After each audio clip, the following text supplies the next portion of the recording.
Good morning বন্ধুরা, আমার jet pack tour ব্লগে তোমাদের সবাইকে স্বাগত। আশা করি তোমরা সবাই খুব ভালো আছো। দেখতেই পাচ্ছ চারিদিকে প্রচণ্ড কুয়াশা, আর আমরা চলেছি আজকে একটা ইউনিক ট্যুরে। এই ট্যুরটা থাকছে সুন্দরবনের উপরে। এখন আমরা জয়নগর থেকে ট্রেকারে যাচ্ছি কৈখালিতে আমাদের বোট রাখা আছে। ওখান থেকে আমরা কলস বনি ক্যাম্প ট্যুরের জন্যে রওনা দেব। তো আজকের এই ট্যুরে তোমরা সবাই আমাদের সঙ্গে থাকো। কোথা থেকে কিভাবে যাচ্ছি, কোথায় কি করছি, আমরা সবটাই আজকের এই ভিডিওর মধ্যে রাখবো। প্রচণ্ড কুয়াশা, গাড়ি চলছে, দেখা হবে কৈখালিতে গিয়ে।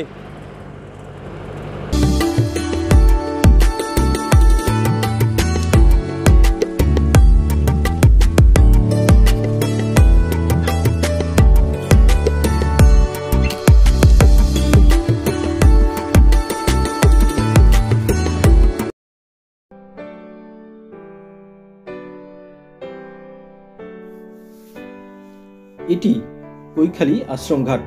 যেটি তোমরা দেখছো, এই আশ্রমটি শ্রী রামকৃষ্ণ আশ্রম।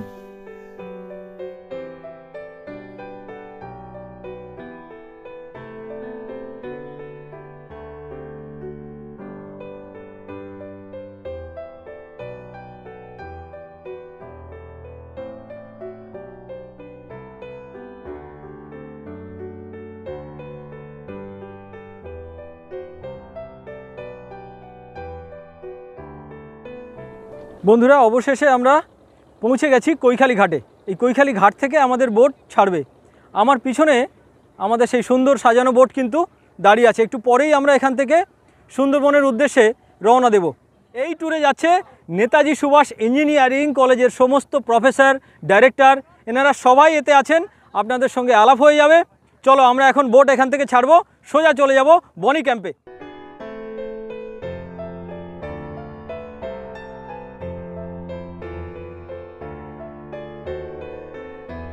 এরিয়ায় আজকে আমরা এই মাতলা টু বে অফ বেঙ্গল আমাদের যাত্রা।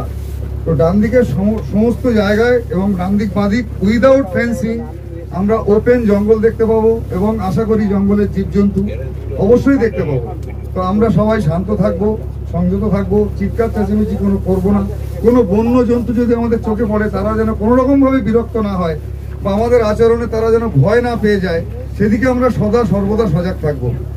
বায়োস্ফিয়ার এরিয়ায় নদীতে বা বোটের বাইরে কোনো রকম কিছু ফেলা যাবে না। একমাত্র স্ট্রিচেবল বা জলে মাটিতে সহজে মিশে যেতে পারে এমন দ্রব্য ছাড়া সেটা আমাদের বোটে নেই, অতএব আমরা কেউ ফেলবো না। ধন্যবাদ। আর আমরা এক্ষুনি টিফিন খাবো, সেজন্য সবাই উদ্গ্রীব হয়ে আছি। তো আমি এক্ষুনি কর্তৃপক্ষকে বলবো যাতে আমাদের টিফিনের আয়োজন করে। বনি ক্যাম্প পৌঁছতে মোটামুটি 3 ঘন্টা লাগবে এখান থেকে। সবাই খুব মজায় আছেন, বাচ্চারা খেলছে, স্যারেরা আরাম করছেন। আমরা এখন মাতলা নদী দিয়ে কিন্তু যাচ্ছি। এত বড় এপার ওপার কিন্তু দেখা যায় না।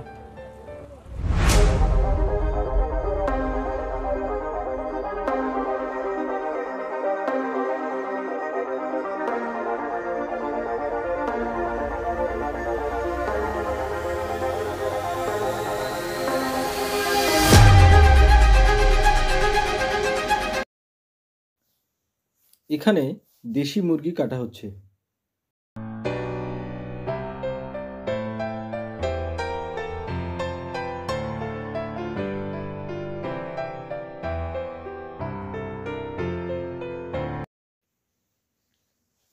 কম খরচে তোমরা যদি হই হুল্লোড় করে সুন্দরবন ঘুরতে চাও, তাহলে স্ক্রিনে দেওয়া নাম্বারে অবশ্যই যোগাযোগ করো।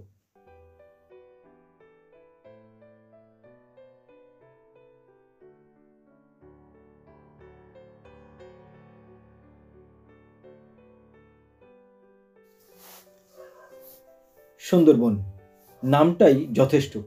এখানে জলে কুমির, ডাঙায় বাঘ। এখানে মানুষ প্রতি মুহূর্তে বিপদের ঝুঁকি নিয়ে জীবনযাপন করে। এখানেই বাস করে পৃথিবীর বিখ্যাত রয়্যাল বেঙ্গল টাইগার, যেটি আমাদের ভারতবর্ষের জাতীয় পশু। পৃথিবীর সর্ববৃহৎ ম্যানগ্রোভ অরণ্য সুন্দরবন। এশিয়ার বিখ্যাত গঙ্গা ও ব্রহ্মপুত্র নদীর শেষ সীমায় অববাহিকা অঞ্চলে বদ্বীপের সৃষ্টি হয়েছে এই সুন্দরবন। মূলত সুন্দরী গাছের নাম অনুসারে এই বিশাল জঙ্গলের নাম দেওয়া হয়েছে সুন্দরবন। 10,000 বর্গ কিলোমিটার জুড়ে এই জঙ্গল বিস্তৃত। তার মধ্যে 6,017 বর্গ কিলোমিটার এরিয়া রয়েছে বাংলাদেশে, বাকিটা ভারতে। সুন্দরবনের 333টি প্রজাতির উদ্ভিদ, 400 প্রজাতির মাছ আর 300 প্রজাতির পাখি, 35টি প্রজাতির উভচর প্রাণী, 42টি প্রজাতির স্তন্যপায়ী প্রাণী দেখতে পাওয়া যায়। আর রয়েছে বিশাল ম্যানগ্রোভ অরণ্যে তার শ্বাসমূল।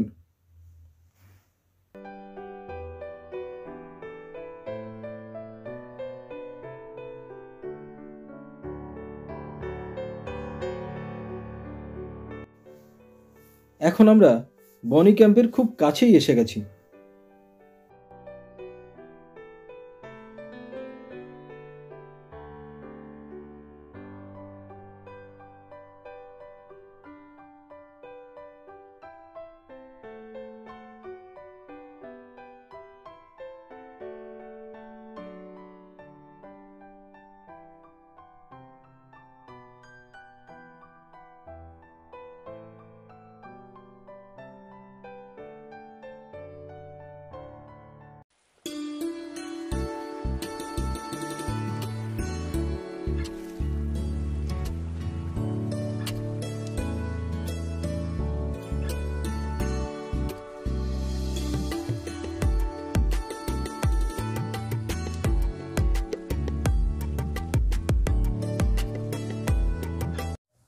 বন্ধুরা, আমরা এখন এসেছি বনি ক্যাম্পে।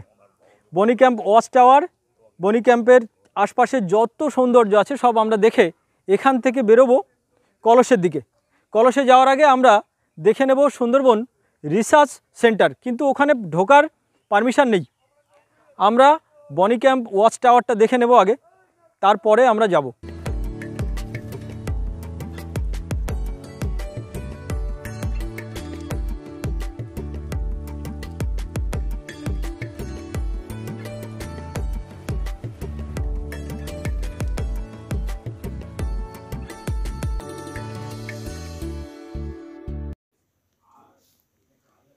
এখন যে গাছটি তোমরা দেখছো, এটি সুন্দরবনের সেই বিখ্যাত সুন্দরী গাছ।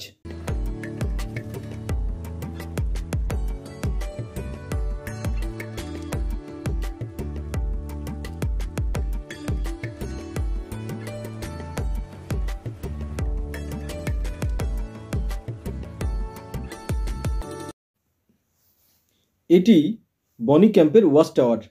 এটির উপর থেকে বহুদূর পর্যন্ত দেখা যায় সুন্দরবনের চিরসবুজ ম্যানগ্রোভ অরণ্য।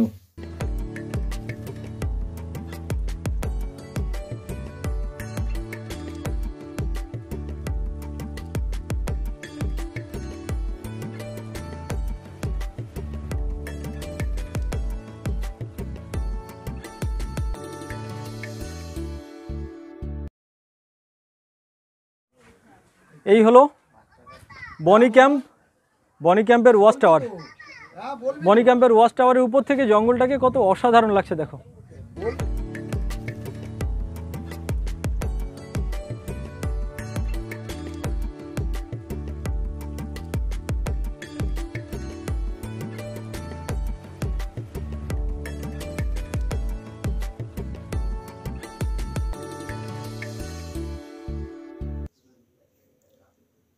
সারা পৃথিবী থেকে এখানে পর্যটকরা আসেন সুন্দরবনকে জানতে, সুন্দরবনকে নিয়ে গবেষণা করতে।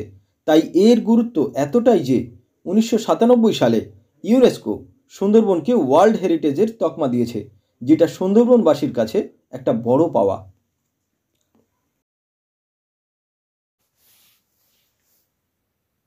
দূরে রয়েছে মিষ্টি জলের একটি পুকুর। সেখানে আমরা দেখলাম একটি শুয়োর এবং একটি হরিণকে। তারা পুকুরে জল খেতেই এলো।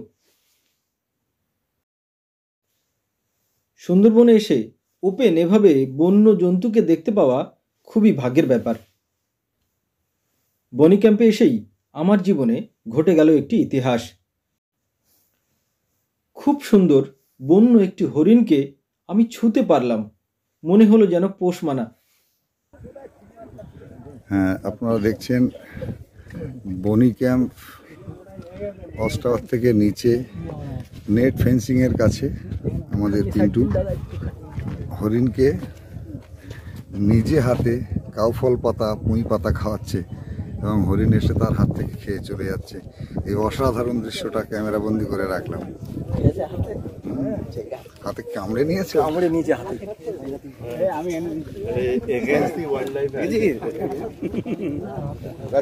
গ্রাউন্ডের বাইরে মানে জঙ্গলি বুঝো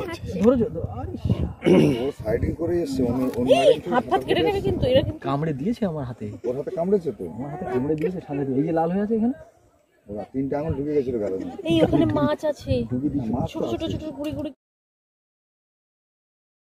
স্যার, দুদিনের এই সুন্দরবন ট্যুর, আমাদের ঘোরাফেরা, খাওয়া দাওয়া, এই টোটাল অ্যাডভেঞ্চার আপনার কেমন লাগলো? আমরা 26শে ডিসেম্বর সকালবেলা বেরিয়েছিলাম। 26 আর 27 তারিখ এই দুদিনে আমাদের প্রোগ্রাম ছিল। আমরা নেতাজি সুভাষ ইঞ্জিনিয়ারিং কলেজের বিভিন্ন স্টাফ এবং তাদের ফ্যামিলিদের নিয়ে আজ আমাদের এই প্রোগ্রামটা সাজানো হয়েছিল। তো আমরা যথেষ্ট এনজয় করলাম এটা, এবং আমার খুব ভালো লাগছিল যে এই অদ্ভুত এক প্রাকৃতিক নিদর্শন, যেটা কল্পনাও করতে পারিনি। আমরা যারা পশ্চিমবঙ্গের ম্যাপ দেখেছি, ম্যাপের নিচের দিকে যে বিভিন্ন খাঁজ কাটা অংশগুলো থাকে, সেগুলো সম্বন্ধে কোনো আইডিয়া ছিল না। আজকে এখানে এসে দেখতে পেলাম সেইগুলো। এখানে নদীর যে বিস্তৃতি, নদী যখন মোহনার আগে নদী যে চওড়া হয়ে যায় তার গল্প শুনেছিলাম, কিন্তু আজকে এই মাতলা আর বিদ্যাধরীকে দেখে এই বিস্তৃতি সম্বন্ধে একটা আইডিয়া হলো। এর আগে এরকম ভাবতে পারিনি। এই সুন্দরবন ট্যুরের আরও কিছু অসাধারণ দৃশ্য নিয়ে ফিরছি সেকেন্ড পার্টে, তাই চ্যানেলটি সাবস্ক্রাইব করে বেল আইকনটিকে প্রেস করে অবশ্যই আমাদের পাশে থাকো।